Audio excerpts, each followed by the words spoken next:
Assalamualaikum warahmatullahi wabarakatuh. Perkenalkan, nama saya Lilis Karvina AR, salah satu mahasiswi dari Universitas Muhammadiyah Makassar, Fakultas Ekonomi dan Bisnis, jurusan akuntansi.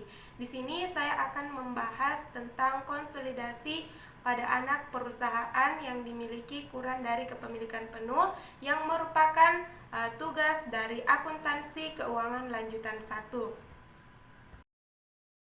Baik, pertama-tama saya akan menjelaskan tentang laporan keuangan konsolidasi. Laporan konsolidasi berasal dari penggabungan saldo akun-akun laporan keuangan entitas induk dan entitas anak. Kas konsolidasi disajikan dengan menjumlahkan kas induk dan kas anak.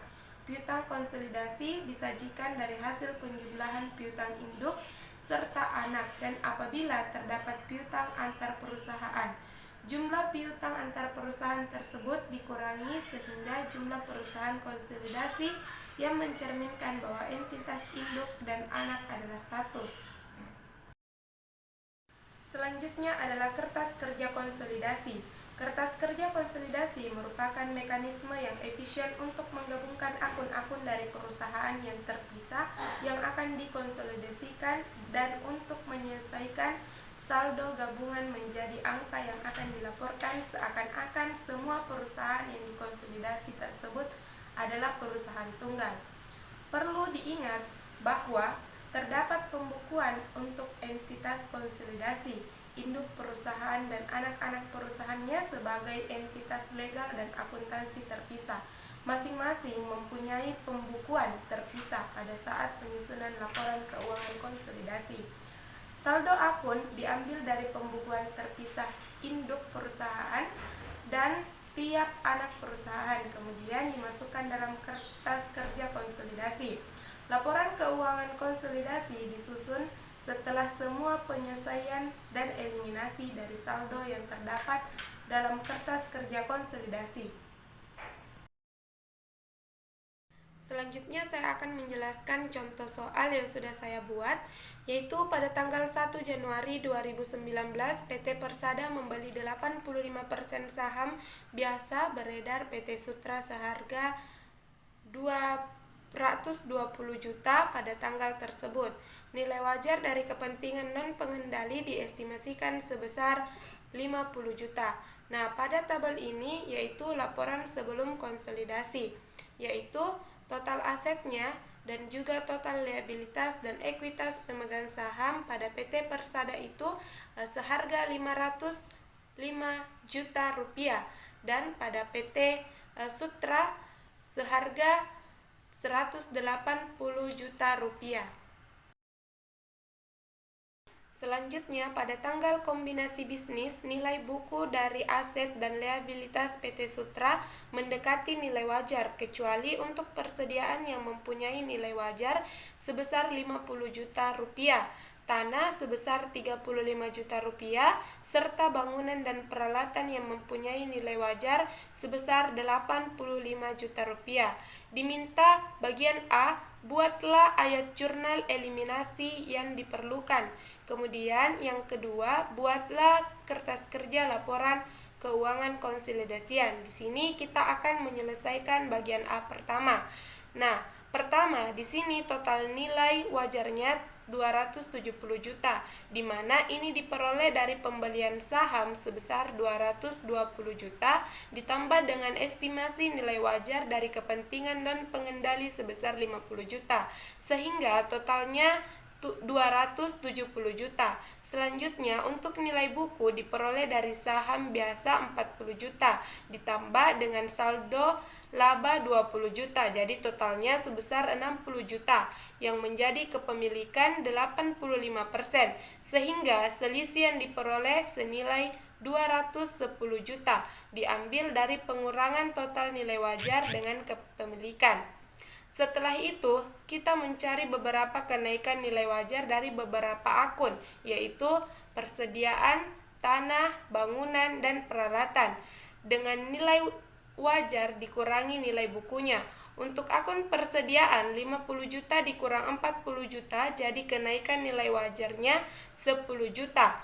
Untuk akun tanah, 35 juta dikurang 20 juta, jadi kenaikan nilai wajarnya sebesar 15 juta. Serta untuk akun bangunan dan peralatan, 85 juta dikurang 60 juta, jadi kenaikan nilai wajarnya sebesar 25 juta. Selanjutnya kita membuat jurnal eliminasinya. Yang pertama untuk jurnal saat pembelian saham. Ayat jurnalnya yaitu investasi pada saham PT Sutra sebesar 220 juta berada di posisi debit dan kasnya 220 juta berada di posisi kredit.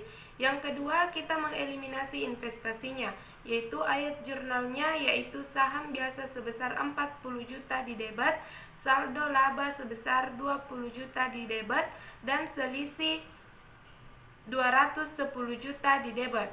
Pada investasi saham PT Sutra sebesar 220 juta berada di posisi kredit dan kepentingan non pengendali sebesar 50 juta berada di posisi kredit.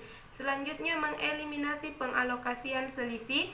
Selisih akan dialokasikan pada beberapa akun, diantaranya persediaan sebesar 10 juta berada di posisi debit, tanah 15 juta berada di posisi debit, bangunan dan peralatan 25 juta berada di posisi debit, goodwill 160 juta berada di posisi debit dan selisih 210 juta berada di posisi kredit. Untuk goodwillnya diperoleh dari total selisih 210 juta dikurang dengan total dari persediaan tanah, bangunan, dan peralatan 50 juta, sehingga hasilnya yaitu 160 juta. Kemudian kita membuat kertas kerja laporan posisi keuangan konsolidasian. Format tabelnya bisa kita lihat seperti ini. Terdapat kolom akun, kolom induk perusahaan, dan kolom anak perusahaan, kolom eliminasi, dan kolom konsolidasi. Pada kolom akun, kolom PT Persada, dan kolom PT Sutra, kita copy saja pada tabel posisi keuangan pada soal. Kemudian kita tambahkan akun yang belum ada di tabel yang ada pada ayat jurnal eliminasi, di mana sisi aset kita tambahkan akun goodwill dan selisih. Pada sisi liabilitas kita menambahkan akun kepentingan non pengendali. Setelah itu kita masukkan ayat jurnal eliminasi yang kita buat sebelumnya ke kertas kerja pada kolom eliminasi. Untuk memudahkan kita memasukkan jurnal eliminasi ke tabel agar tidak terjadi kesalahan dan kekeliruan. Pertama, yang kita masukkan ke dalam kolom eliminasi adalah investasi pada saham PT Sutra sebesar 220 juta di kredit.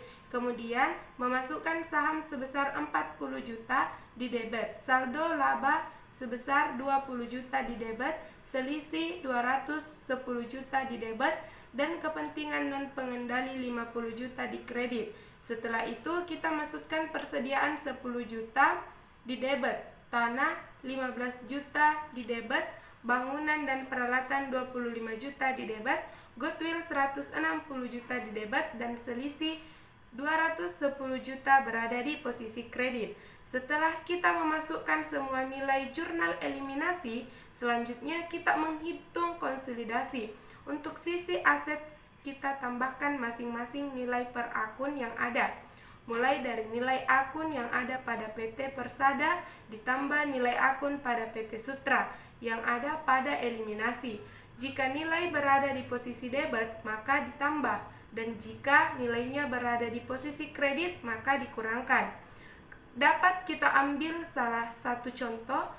Pada akun kas nilai konsolidasinya sebesar 50 juta diperoleh dari nilai kas PT Persada 20 juta ditambah nilai kas PT Sutra 30 juta, maka hasilnya yaitu 50 juta. Sehingga untuk total aset serta liabilitas dan ekuitas konsolidasinya itu sebesar 675 juta rupiah. Baik, mungkin cukup sekian yang dapat saya sampaikan pada konsolidasi pada anak perusahaan yang dimiliki kurang dari kepemilikan penuh. Kurang dan lebihnya mohon dimaafkan. Saya akhiri dengan ucapan billahi fisabilil haq fastabiqul khairat. Assalamualaikum warahmatullahi wabarakatuh.